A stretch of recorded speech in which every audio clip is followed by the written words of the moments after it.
all animals have this problem of historical legacies, which means that they're not perfectly designed machines. But are humans particularly unfortunate with respect to our historical legacy, do you think? Well, you know, our environment is not just a new one that we've moved into one, it's one that we've constructed. And I think one of the saddest ironies about modern human life is that we now have created for ourselves environments that even the kings of England a few centuries ago couldn't have dreamed of. Hot and cold running water, all the delicious food we want to eat, light so we can read all night if we want to and listen to music at high volumes. I mean, it's a fabulous life we've constructed for ourselves. It really satisfies those needs that natural selection shaped in us. On the other side of it, though, those needs are killing us. Because what we want is fatty foods and sugary foods and sedentary lives. It was very useful back in Africa, but now those habits, which are products of natural selection shaping our motivational systems, they're killing us. You go to your doctor and say, "Doctor, what should I do to be healthy?" Your doctor says, "Exercise a lot and basically eat a lot of foods that don't taste that good."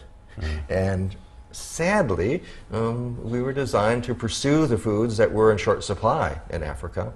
And now that we can get lots of them, they're really bad for us. Right. Also, if we go back a bit further in history, we walked on all fours. And I mean, that's a pretty dramatic change, you know, to walk on 2 legs instead of 4. You'd expect that that would have ramifications. It certainly does. You know, in children especially, but sometimes in adults, our bowels get tangled up with each other, and they essentially tie themselves in knots.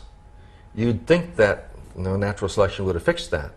And if we look over here at a skeleton of a donkey, you can see how the backbone is here in a nice arch, first of all. And you can also see the cavity where the intestines are in there. They hang, all of the intestines, from a blade of tissue that goes right down the middle so that they don't get tangled up. If you take this donkey and turn it on its hind legs, like this, all of a sudden, all of the intestines which were hanging very nicely hanging here... from the backbone there. They're all of a sudden draping in a big tangled mess, like a pile of tangled fishing line. Again, the amazing thing is they don't get tangled up more than they do. Yeah. And of course, the other problem just about everybody has in their life at some time or another is back pain. I mean, it's just, you know, why didn't natural selection fix that one? And again, this is a great example of what you were just saying, Richard, about, you know, natural selection can't start fresh, and we have legacies from our new way of life standing up. Notice here with the donkey, it has a nice arched curved backbone, just like a bridge, a very nice way of supporting everything. If you look at the chimpanzee here, you see that there's still mostly that bridge with the beginnings of a little spot here where the back turns out. In fully upright humans, you see that the back, you have a nice curve here, and then you have a sudden sharp bend. And that's so that we can stand upright. A marvelous thing that we can do. I'm not sure why we stand upright. That's a good question. A good question. But I do know that this bend of the backbone is something that causes terrible problems for many people. That's the evolutionary explanation for back pain. There's the physical explanation, the mechanical explanation is bones pinching nerves.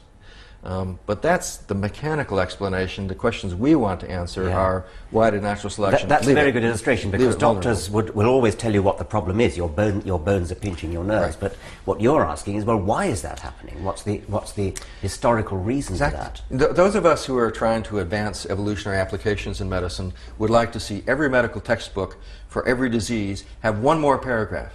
Instead of just an explanation for how the body works and how it breaks. We want one more paragraph about why natural selection has left it vulnerable to breaking. Yeah. And we've gone into some of the reasons for that already. Yes. And what about cancer? That's a special problem, isn't it? Oh, it's a terrible problem because it gets worse and worse as you get older, of course. It too turns out to be a trade-off, though. We can't regrow all of our tissues. We can regrow some of them, but not all of them. Our skin, if you cut it, it heals, or your liver even. If you lose some of it, it'll regrow. Your heart? No. Your brain? No. So why can't we regrow heart and regrow brain? And the reason for that is that in ancestral times, people who injure their heart or their brains had no chance of surviving. So there was no selection benefit from being able to repair those kinds of tissues. But you asked about cancer. It's so hard to talk about cancer. The cells divide, and there are very fancy mechanisms that natural selection is shaped to keep their division under control. In fact, one can look at the whole process of development in the body as largely one that specializes cells so they divide just the right amount and then stop. And then stop, yeah. One of the mechanisms that keeps cells from dividing out of control looks like it's something called telomeres. Now, on the end of each chromosome, the chromosomes are the little bits of DNA that are all strung together. At the end of each chromosome, there's a bit of DNA hanging off the end. And every single time that the cell divides, a little bit of that DNA gets clipped off. And the next time it divides, a little bit more gets clipped off.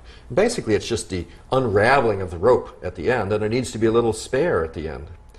But it's also a wonderful safety mechanism, because if this line of cells starts dividing out of control, then snip, snip, snip, snip, snip, and then the cell dies. Because once that telomere, that little bit of extra DNA hanging off the end is gone, the cell is going to die. A marvelous safety device. But it has a cost too, doesn't it? Because then, as you get older and the cells divide, at a certain point you will have used up all of that telomere and you will have cells dying because of that. And in a recent study, it was found that people who had longer telomeres indeed were living longer lives. The next part of the story is to show that they are at a greater risk of cancer. And so here we see in a very dramatic form the trade-offs between advantages and disadvantages.